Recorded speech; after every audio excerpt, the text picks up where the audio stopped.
नमस्कार, स्वतंत्र समय में आपका स्वागत है। मैं हूं संजना। आइए नजर डालते हैं आज की कुछ खास खबरों पर।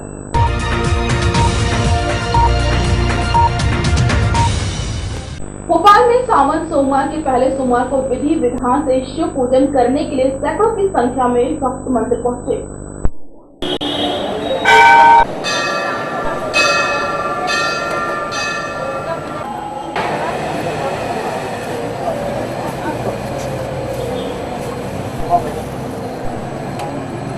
आओ यहाँ पे दही पूजा करेंगे।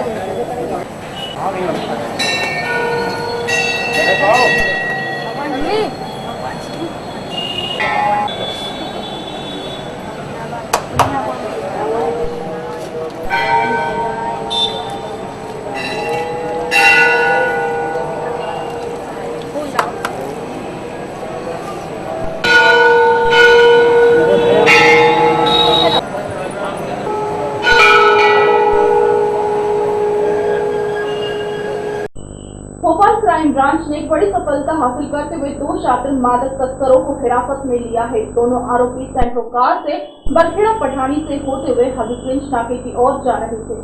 पुलिस ने इनके पास से 2 किलो गांजा जब्त किया है। आरोपियों ने पूछताछ में बताया कि वे गांजा आंध्र प्रदेश से लेकर आए थे, जिसे वे भोपाल में खपाना चाहते थे। आरोपियों की पहचान लीला किशन निवासी बरखेड़ा व संतोष मीणा निवासी अन्ना नगर के रूप में हुई है। जानकारी के अनुसार गिरोह का मुख्य आरोपी संतोष मीणा निवासी हबीबगंज नाका फिलहाल पुलिस गिरफ्त से दूर है।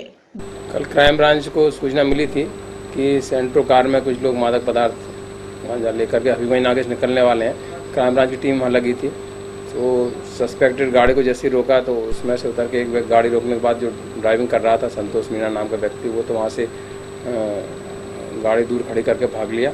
बाकी जब गाड़ी को घेर के चेक किया तो उसमें 2 व्यक्ति बैठे थे, उनको और गाड़ी के अंदर 2 किलो गांजा मिला। जो बैठे थे उन आरोपियों को पुलिस द्वारा गिरफ्तार किया गया है और संतोष मीणा को आरोपी बनाया गया है, उसको भी पुलिस तलाश कर रही है। Bureau report Bhopal. भोपाल में प्रदेश कांग्रेस कार्यालय में चाय पर बुलाए गए कर्मचारी नेताओं में वो लोग पहुंचे जो किसी न किसी समय कर्मचारी राजनीति में सक्रिय रहे।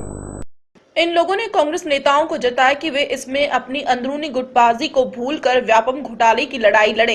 इस घोटाले से मध्य प्रदेश के प्रतिभाओं के साथ तो पक्षपात हुआ ही है, लेकिन राज्य के शिक्षा क्षेत्र में छवि भी धूमिल हुई है। विगत 5-7 दिन पहले टेंगड़ी भवन भोपाल में मजदूर संघ के कार्यालय में भारतीय जनता पार्टी के नेताओं की उपस्थिति में प्रदेश के कर्मचारी संगठनों के नेताओं को आमंत्रित किया था और उनसे ये आग्रह किया था कि व्यापम के सच नाम की जो किताब भारतीय जनता पार्टी ने छपवाई है, उस किताब को प्रदेश के विभिन्न संभागों, जिलों में, तहसील और विकासखंड स्तर पर आप सभाएं लें और व्यापम का सच बताएं। दरअसल ऐसा पहला अवसर हुआ था कि जब किसी पार्टी के नेताओं ने कर्मचारी संगठनों के पदाधिकारियों को आमंत्रित किया हो, ऐसी परिपाटी पहले नहीं रही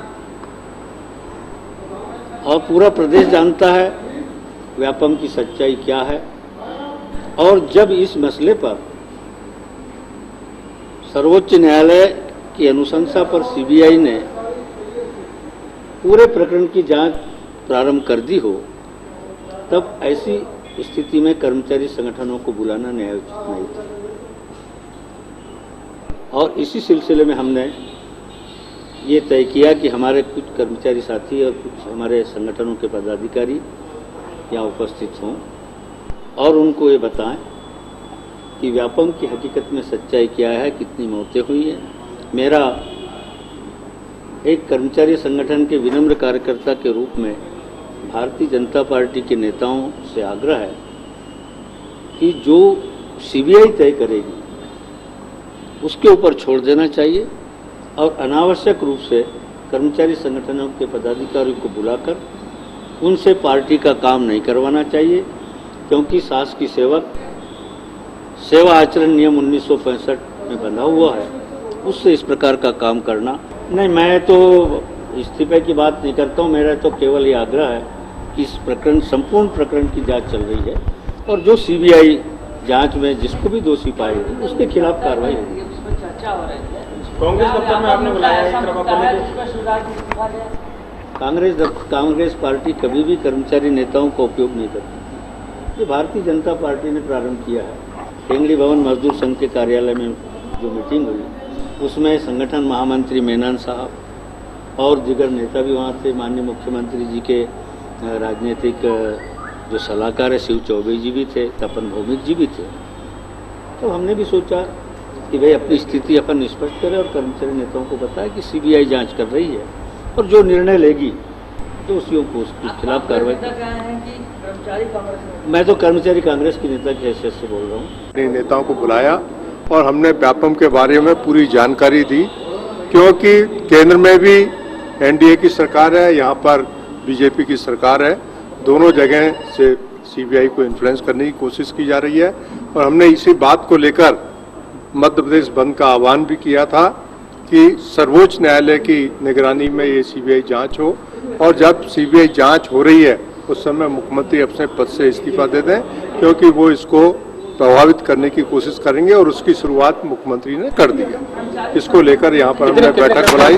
सारे कर्मचारी संगठन और कर्मचारी नेता यहाँ पर मौजूद थे और उन्होंने अपनी अपनी बात बहुत वजनदारी से रखी और उन्होंने पूरी तरह से व्यापम जो की सच्चाई के बारे में जनता को पहुंचाने की बात कही।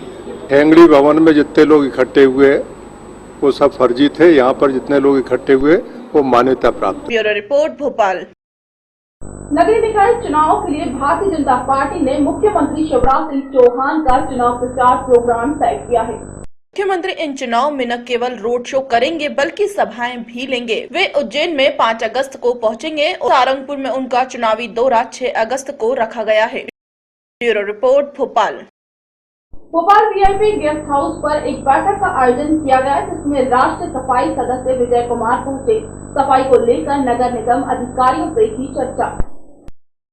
भोपाल वीआईपी गेस्ट हाउस में एक बैठक का आयोजन किया गया, जिसमें राष्ट्रीय सफाई सदस्य विजय कुमार पहुंचे और बैठक में नगर निगम के सभी अधिकारियों से चर्चा की है। वहीं गरीबों की समस्याओं को सुनकर उन्हें जल्द भरोसा दिलाया। वहीं सफाई व्यवस्था के बारे में जानकारी ली। एक आदमी गया है सिर्फ डायरेक्ट में, बाकी लोग कोई नहीं गया सर।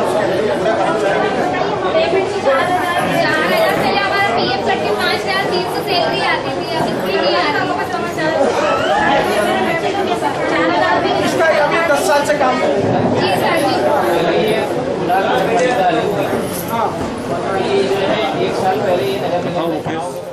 भारतीय जनता पार्टी के वरिष्ठ नेता व प्रदेश के पूर्व मंत्री जगन्नाथ का भोपाल के बंसल अस्पताल में सोमवार को निधन हो गया। उनके शव को अंतिम दर्शन के लिए भाजपा प्रदेश कार्यालय में रखा गया, जहां सीएम शिवराज सिंह चौहान समेत भाजपा के कई वरिष्ठ नेताओं, कार्यकर्ताओं, विधायकों ने उन्हें श्रद्धांजलि दी। प्रदेश के और विशेषकर हमारे जो सबसे पीछे और सबसे नीचे वाला जो तबका है, गरीब, अनुसूचित जनजाति, उसके बहुत प्रखर नेता थे। जीवन भर लगातार उन्होंने कैसे हमारे गरीब बहन और भाई विशेषकर आदिवासी शोषण से मुक्त हो, उनका जीवन स्तर सुधरे, इसके लिए उन्होंने लगातार प्रयास किया। वो युवावस्था से ही भारतीय जनसंघ के साथ जुड़ गए थे। जनता पार्टी और फिर भारतीय जनता पार्टी के समर्पित कार्यकर्ता के नाते जीवन भर जनता की सेवा और प्रदेश के विकास का उन्होंने काम किया। वो विधायक रहे, वो सांसद रहे, विधायक के रूप में क्षेत्र के जनता की सेवा, सांसद के रूप में मध्य प्रदेश के सवालों को उठाने का काम और मंत्री के रूप में एक कुशल प्रशासक। जो विभाग उन्हें हमने सौंपा उसका निर्वाह पूरी प्रामाणिकता के साथ, ईमानदारी के साथ, परिश्रम पूर्वक किया। वो लोकप्रिय जन से भी थे, समाज से भी थे, केवल राजनेता नहीं थे। और समाज जीवन के विभिन्न क्षेत्रों में वो सक्रिय थे। वैसे तो पूरे मध्य प्रदेश के लिए, विकास के लिए उन्होंने काम किया है, लेकिन विशेषकर हमारे विंध्य का जो क्षेत्र है, उस क्षेत्र के विकास के लिए जो काम जगन्नाथ सिंह जी ने किया है, वो कभी भुलाया नहीं जा सकता। स्वस्थ थे, सक्रिय थे, प्रसन्नता से काम कर रहे थे, लेकिन अचानक हमें छोड़ के चले गए। उनके जाने से मध्य प्रदेश ने जहां एक कद्दावर नेता खोया है, गरीबों का मसीहा खोया है, वहीं भारतीय जनता पार्टी ने अपने समर्पित कार्यकर्ता को खोया है। उनके स्थान की पूर्ति मुझे संभव नहीं लगती। मैं उनके चरणों में अपनी ओर से, प्रदेश की जनता की ओर से श्रद्धा के सुमन अर्पित करता हूं और परमपिता परमात्मा से प्रार्थना करता हूं कि वो दिवंगत आत्मा को शांति दे। उनके परिवार को, जिसमें केवल रक्त संबंधी शामिल नहीं है, लाखों लाख लोग शामिल हैं, उनको ये गहन दुख सहन करने की क्षमता दे।